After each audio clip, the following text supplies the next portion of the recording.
Hello everyone, it's Vic and today I'm sharing with you a process video for the Go-Go Shop Away, and I'm using the fabulous Vicki Boutin print shop collection. Now I've done quite a few layouts with this, so I don't have much left, but I do like to make the most out of my papers, and I'm using the Flourish paper here. It's really beautiful with lots of beautiful florals on, perfect for fussy cutting. So that's what I've done with some of those flowers. I did a few in advance just to cut that bit out for you because it does take a while to fussy cut some of these things. And I'm just tucking them behind this photograph of my eldest, Isabella. We needed to renew her passport for a impending geography field trip that she's got to Sicily, lucky girl.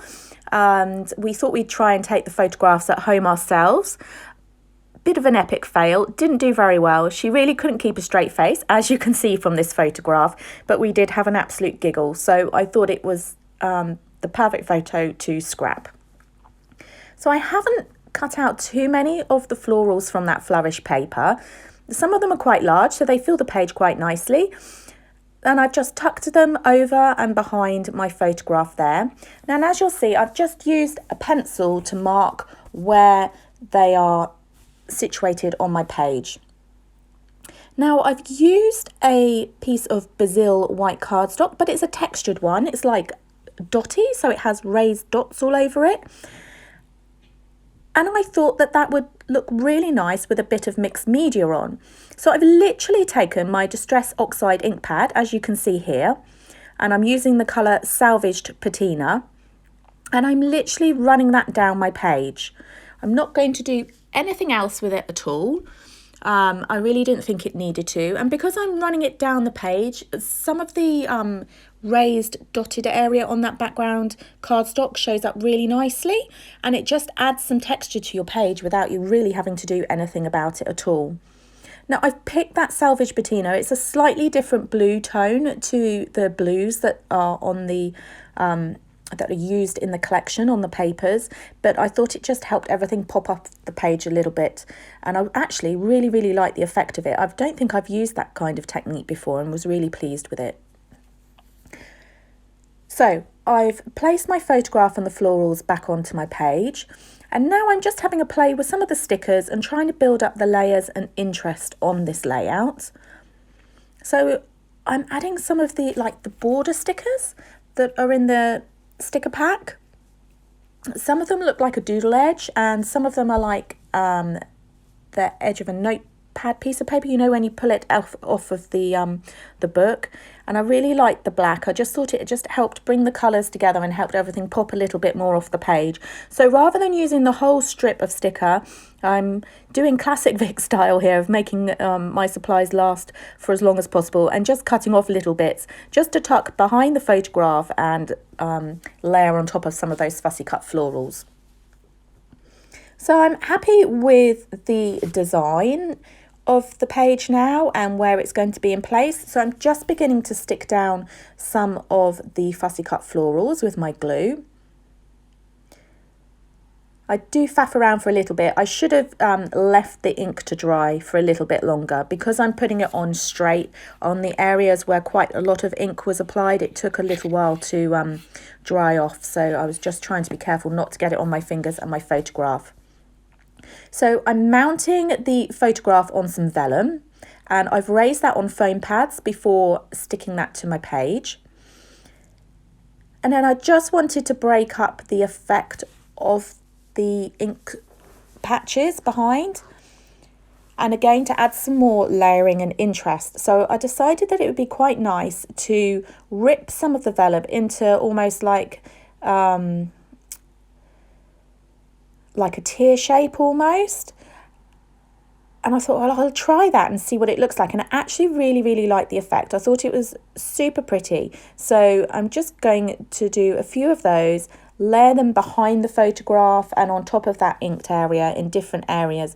And using just a few little splodges of my glue there to adhere it to the background. And it just helps soften the page a bit. I just thought it looked super cute. So sticking everything down now. It did take me a while. My glue's quite old, so I really need to get myself a new one, and it kept blocking, so I had to keep using a paper clip to unclog it, so apologies for that. So there we go, I've stuck my photograph down now. And now I want to think about my title for my layout, and there's some lovely word phrases in the ephemera pack. And I thought moments would be great. I wanted to go again with sort of a darker coloured one, just because I thought that would pop off the page really nicely. And then I'm going back to some of the stickers from the sticker book that you have in the collection. And I just thought Be Original would be really nice. And actually, because of the colour of the blue, the tone of the blue on the Be Original wording, it actually helped tie that background in really nicely to the rest of the layout. Now, as you'll see, I've put the moments underneath the photograph onto the white cardstock, but I'm going to stick the Be Original onto my actual photograph. Now, I wasn't 100% sure to start with, so I just stuck them onto a piece of vellum just to help me move them around the page a little bit there. And then once I was happy with the placement, I could remove the vellum from the back and stick them on. So you'll see the original is just overlapping the top left corner there. And the piece that's not actually on the photograph, I've just popped a little foam pad behind just to keep it raised off the page. So I'm building my layers up now. I wanted to add some of the gorgeous chipboard stickers in the collection on as well. So number 1, I thought that was great. Fit in perfectly, and I'm just having a play with some others. I've got the circular one there with a heart on, and I'm just trying to balance the top section and the bottom section of my page, just to make sure that one's sort of not more embellished than the other. So really just having a play around with everything and seeing how I can fit things in and tuck them behind the florals. Now, those fussy cut florals that I've stuck onto my layout, I haven't stuck completely flat. The edges are still loose, and that just enables me to just raise them and bend them slightly off the page. Again, it just means that I can add a little bit more texture and interest to my page. So I apologise about the lighting now. It's been quite wet and stormy where I live at the moment in the UK, and the light was shocking and the day was getting a bit longer, so I had to turn my main light on above. So apologies that it's gone a little bit yellowy there for the scrapping, but I really wanted to get this layout done. I was enjoying creating it and enjoying doing the little bits of mixed media and things. I mean, in true Vicki Boutin style, really, because she loves mixed media herself. And I really enjoyed doing this page actually. So just filling in the little gaps now with some of the black and white heart stickers from your sticker book. Layering them on top of some of those vellum strips and also just straight onto the background.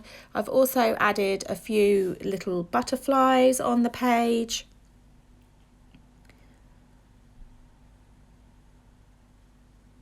It's just all the final little details, just trying to balance it all out.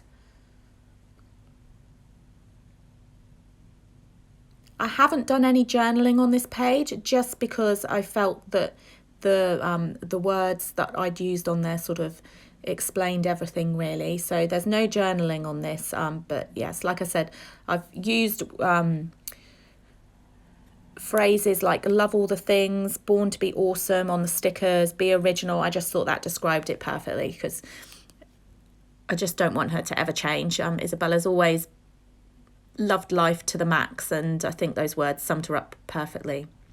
So I was having a play there with some of the black arrow stickers, but I decided that they wouldn't go just because I didn't have one arrow that would go the alternate way. So I'd tried one down the top right of the photograph, which I actually really liked, but there wasn't one then to balance to be pointing upwards on the bottom left of my photograph there. So I decided to leave that.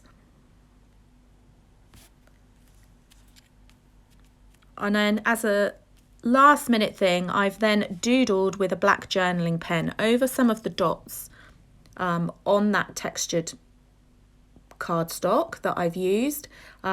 Just literally just doodled around some of them on the white area and then also on the inked area, as you can see there. So thank you very much for joining me today.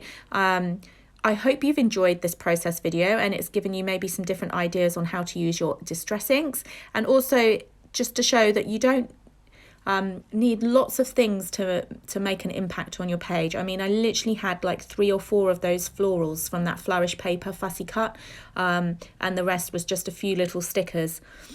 So thanks for joining me. This collection is in the Go Shop Away now for all of those in the UK, and I will leave you with some close-ups of the finished layout. Thanks then, bye.